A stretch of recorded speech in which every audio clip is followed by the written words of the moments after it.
If you own a home in Texas, the number on your listing might be falling. But the cost of owning that home is not. Mortgage payments are heavier. Property taxes are still locked to peak valuations. Insurance bills keep rising, even as buyers hesitate. This is the paradox shaping 2026. Homes are getting cheaper, but living in them is getting more expensive. For buyers, it feels risky. For sellers, it feels unfair. For investors, it feels like a trap closing in. And across Texas, in cities once marketed as safe bets, this pressure is no longer theoretical. So the question is simple. Which Texas city is quietly draining household budgets the fastest, even as prices slide? By 2026, the U.S. housing market is no longer driven by urgency. It is driven by hesitation. For the first time in years, the balance of power is shifting away from sellers and toward buyers, but not in the way many people expected. Mortgage rates did not fall quickly enough to restart demand. Instead, they stayed high long enough to reset buyer psychology. Monthly payments, not listing prices, became the real gatekeeper. A house that looked affordable on paper suddenly felt dangerous once taxes, insurance, and maintenance were added back into the equation. At the same time, inventory has been quietly building, not all at once and not everywhere, but enough to change behavior. Homes that once sold in days now sit for weeks. Price cuts appear, disappear, then return. Deals go under contract and quietly fall apart when financing no longer works at today's rates. And this cycle is different from previous downturns for one critical reason. Prices are adjusting downward while the engines that once justified those prices are no longer accelerating. Job growth has slowed in key sectors. Remote work has weakened the link between employment and location. Migration flows that once rushed towards Sunbelt markets like Texas are flattening, or in some cases, reversing. Meanwhile, the cost side of ownership has become stubborn. Property taxes remain elevated because assessments lag the market.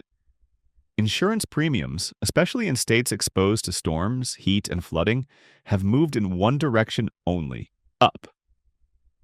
Builders who started projects during the era of cheap money are now delivering homes into a market that no longer absorbs supply effortlessly. This creates a quiet squeeze. Sellers hesitate to cut deeply because they remember peak prices. Buyers hesitate to commit because they fear catching a falling knife. Investors, once confident in endless demand, now discover that even a single vacant month can erase a year's projected return. If this were just one city, it would be a local story. But across Texas, the same pattern keeps appearing, again and again, each time shaped by a different economy, a different promise, and a different kind of risk. If this breakdown is helping you see past the headlines and into the real pressure building beneath the Texas housing market, like the video, subscribe to the channel, and turn on notifications so you don't miss the 7 real stories that come next. Because the downturn isn't arriving everywhere at once, it's arriving city by city. 1. Waco? For decades, Waco was not a housing story at all. It was a place people passed through. A modest city between Dallas and Austin where homes traded quietly, mostly among local families. Prices moved slowly, and affordability was part of its identity. That changed when Waco became a brand. Television exposure, weekend tourism, and its midpoint location turned the city into a destination. Outside buyers arrived looking for character homes, renovation projects, and cheap properties with upside. Investors followed, buying bungalows and ranch houses with plans to flip, rent short-term, or hold for appreciation. New subdivisions expanded outward, priced for people who did not work in Waco but liked the idea of living there. For a while, the numbers worked. Low mortgage rates masked risk. Renovations penciled out. Listings moved fast enough to justify aggressive pricing. But by 2026, the assumptions behind that surge are breaking down. Mortgage rates stayed high, and Waco's local wages never caught up with peak-era prices. The short-term rental rush cooled, while regulators began paying closer attention to how many visitor-focused properties a small city could absorb. Remote workers now have more choices across the Sun Belt, and Waco is no longer the automatic bargain it once seemed. The stress shows up quietly. Homes sit longer. Price reductions stack up in listing histories. Renovated houses with fresh interiors struggle when appraisals come in below expectations. Buyers ask for concessions or walk away entirely. Owners who used renovation loans feel squeezed by higher monthly payments and rising property taxes with fewer exits available. Waco still has tourism. It still has location. But when a small market is priced for outsiders instead of the people who live and work there full-time, even a modest pullback in demand can force a sharp reset. And that raises the next question. If a small city like Waco is already bending under speculative pressure, what happens when the same forces collide with coastal risk? 2. Corpus Christi. For most of its history, Corpus Christi was defined by work, not speculation. The port, refineries, shipping, fishing, and tourism supported a housing market that stayed within reach of local incomes. Coastal living existed here, but it was not packaged as a luxury product. Prices reflected that reality. That balance shifted when buyers from outside Texas began looking for coastal property they could still afford. Listings near the Bay and Barrier Islands looked cheap compared to Florida or California. Second home buyers arrived. Investors bought small houses and duplexes, expecting steady demand from refinery workers, tourists, and short-term renters. For a moment, Corpus Christi felt undervalued. By 2026, that story looks very different. Insurance costs along the Gulf Coast have climbed sharply. Wind and storm coverage that once felt manageable now consumes a meaningful share of monthly housing costs. Property taxes followed higher appraisals set during the boom, even as prices softened. Local wages tied to industrial and service work did not rise fast enough to offset those increases. The result is a widening affordability gap. Homes that once felt like bargains no longer do when buyers run the full cost of ownership. And listings sit longer in older inland neighborhoods and in newer subdivisions on the edge of the city. Sellers cut prices, then cut again. Houses that drew multiple offers in 2022 now attract cautious buyers asking for repairs, credits, or walking away altogether. Investors are feeling the shift most clearly. Vacancy, maintenance, and higher insurance quickly erase projected returns. What looked like safe cash flow on paper becomes fragile in practice. One storm season, one empty month, or one unexpected repair is enough to flip the numbers. Corpus Christi is not collapsing. The port is still active. The coastline is still there. But the city appears on this list because coastal risk has turned ownership costs into a pressure point. And when affordability breaks at the monthly level, prices are forced to follow. So the question becomes, if rising costs are already straining a coastal city, what happens when the pressure reaches a market once known for stability? 3. San Antonio. For years, San Antonio built its reputation on one promise: stability. Not as flashy as Austin, not as sprawling as Houston, but large, diverse, and affordable. Military bases, healthcare systems, tourism, and a growing service economy gave the city a broad foundation. Housing prices moved steadily, rarely violently. That reputation became its own marketing tool. As Austin prices surged, buyers were told the same thing again and again. If you can't afford Austin, try San Antonio. Out-of-state newcomers listened. Investors followed. Homes on the north side and fast-growing outer suburbs, and in older neighborhoods near downtown, were suddenly priced for people arriving from more expensive markets, not for the families already living there. By the early 2000s, the math no longer worked for locals. Paychecks stayed mostly the same, while property taxes climbed with rising appraisals. Insurance costs followed. What had once been a comfortable mortgage turned into a stretched payment. By 2026, that pressure has accumulated long enough to change behavior. Buyers are stepping back. They are not rushing. They are comparing options. Builders who once sold out entire phases now offer incentives and closing assistance. Listings show more reductions, more failed contracts, and more sellers testing prices the market is no longer willing to accept. Small landlords feel the squeeze as well. Rents have grown, but not fast enough to offset higher loan payments, taxes, and repairs. A single vacancy or unexpected expense can turn a marginally positive rental into a loss. Some investors are deciding that holding no longer makes sense, and every new listing adds supply to an already cautious market. San Antonio remains a major city with real economic strengths. But when a place known for affordability becomes a place where buying feels like a risk instead of an upgrade, prices are forced to adjust. And that leads to a bigger question. If a safe city like San Antonio is cracking under slow pressure, what happens in markets built on scale and exposure? For Houston, Houston has always played by different rules. No traditional zoning, endless room to expand, an economy tied to energy, shipping, healthcare, and global trade. For decades, that flexibility created a belief that even if Houston slowed down, it would always bounce back. The last boom reinforced that confidence. Master-planned communities spread outward in every direction. Townhomes filled the inner loop. Mid-rise and high-rise projects reshaped parts of downtown. Investors bought at scale, convinced that population growth and job creation would absorb whatever supply came online. By 2026, that assumption is being tested. Mortgage rates remain high. Insurance costs in flood-prone and storm-exposed areas have surged. Property taxes, assessed during peak valuations, remain stubborn even as demand softens. At the same time, homes that were started during the cheap money era are still being delivered into a cooler market.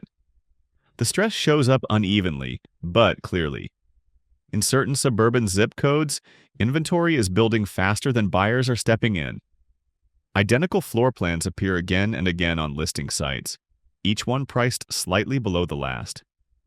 In older neighborhoods, repaired homes that once sold quickly now sit as buyers weigh flood history, insurance quotes, and long-term costs more carefully. Investors feel the shift first. Cash flow that once looked reliable becomes fragile when premiums rise and vacancies stretch longer than expected.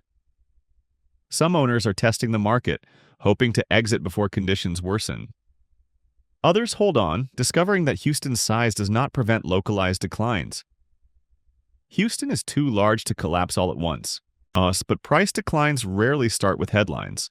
They start quietly, zip code by zip code, when sellers outnumber confident buyers. And that raises the next question.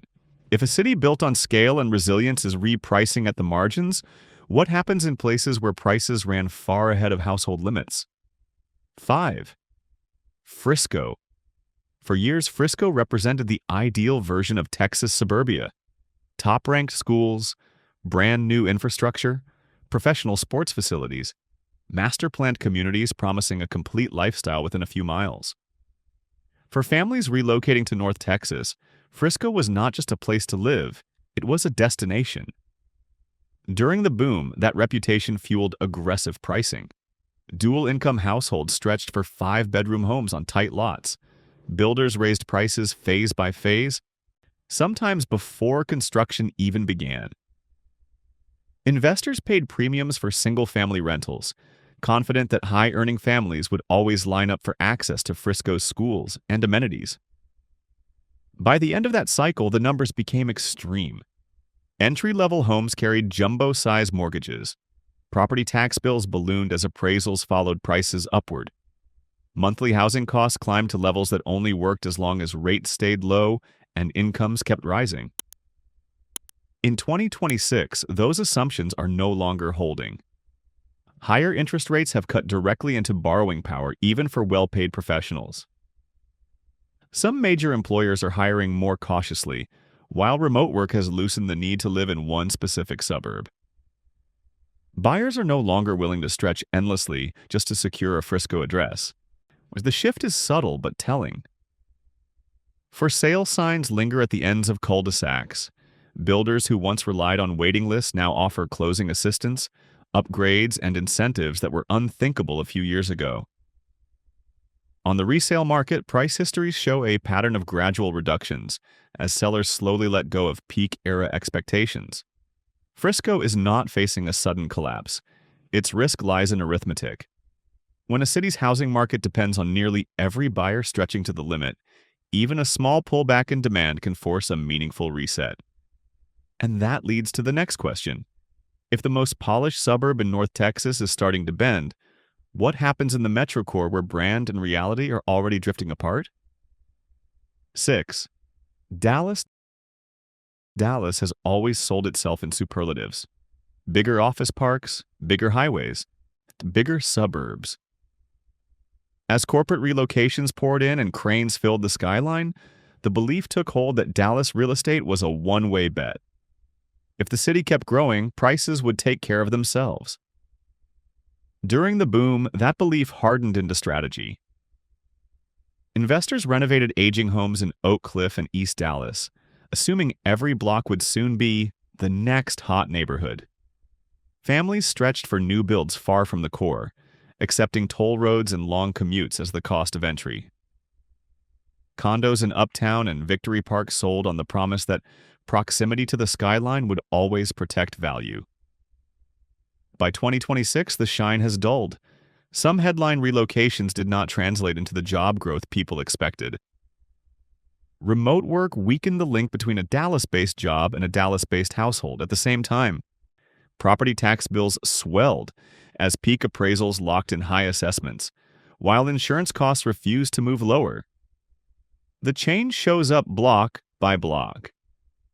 In central neighborhoods, fully renovated homes sit long enough for staging furniture to gather dust. On the edges of the metro, builder subdivisions compete directly with one another, forcing incentives, upgrades, and quiet discounts. Buyers who once rushed to lock something in now slow down, knowing more options are coming. Sellers feel the tension. Many are anchored to peak-era comparables that no longer reflect buyer behavior. Each price reduction tests how much confidence is left in the Dallas story. Investors who expected easy exits discover that liquidity disappears quickly when too many listings chase too few committed buyers. Dallas will remain a major business hub, but its housing market is learning a hard lesson. Brand alone cannot override household budgets forever. When expectations drift too far from what buyers can actually pay, prices are pulled back to reality. And that leaves one final question. If even Dallas is being forced to reconnect with the math, what happens in the city that pushed belief the furthest of all? 7. Austin. Austin is where the Texas housing story turned into a national myth. Live music and tech campuses, food trucks and venture capital, lakes, glass towers, and a culture that promised creativity and growth without limits. For years, the narrative was simple. Austin was the future, and anything bought there would be worth more later. That belief powered one of the fastest price runs in the country. Modest bungalows in South Austin sold for sums that would have sounded impossible just a few years earlier. East Austin blocks transformed from auto shops and small homes into sleek infill projects. In suburbs like Round Rock, Leander, and Kyle, entire neighborhoods sold out before the streets were fully paved. Investors came from everywhere. Some bought near downtown to rent room by room to tech workers. Others targeted large homes near top schools. Build-to-rent communities spread along the metro's edges. All of it rested on one assumption. As long as Austin kept pulling in people and companies, there was no such thing as overpaying. By 2026, that assumption is cracking. Higher interest rates made peak prices feel heavy almost overnight. Tech hiring slowed, expansion plans cooled, and the city's already high cost of living collided with mortgage payments set at boom-era valuations. Suddenly, winning a bidding war no longer felt like a victory. It felt like a liability. The shift shows up clearly in listings. Clusters of nearly identical suburban homes sit for sale, each owner trying to stay just ahead of the next price cut. Downtown condos aimed at remote workers linger as buyers question job stability and long-term demand. Sellers who need to move discover that their equity is thinner than expected, and sometimes gone entirely. Austin is still vibrant. The festivals still happen. The skyline still grows. But no other Texas city pushed its housing market further on pure belief. And when belief blinks, even briefly, the adjustment is not theoretical. It is happening door by door. Across Texas, The pattern is no longer subtle. Different cities, different economies, different promises. Yet the outcome keeps repeating. Home prices rose on optimism, migration stories, and cheap money. Costs rose on taxes, insurance, and maintenance.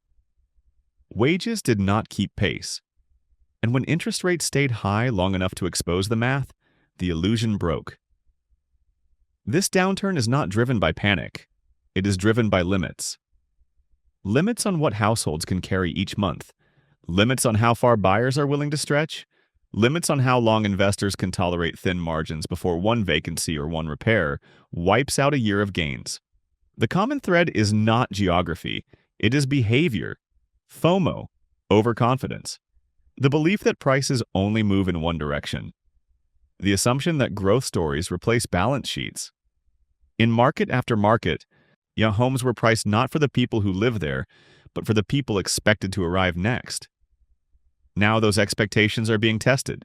Not everywhere at once, not with headlines, but quietly, through listings that linger, price cuts that repeat, and sellers who discover that liquidity disappears faster than they imagined. This raises the question that matters most for 2026. Is this simply a correction after an extreme run-up? Or the early stage of a longer cycle where housing must realign with incomes, jobs, and real monthly budgets? If you live in one of these cities, the answer affects your equity. If you are trying to buy, it affects your timing. And if you invested believing Texas was immune, it affects your exit.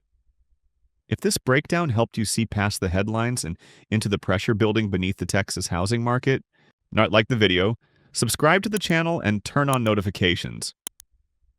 Share your experience in the comments, whether you're holding, selling, or waiting. Because a house is more than a number on a chart, it's a bet on a paycheck, a place, and a future. And in Texas, that bet is being recalculated, one city at a time.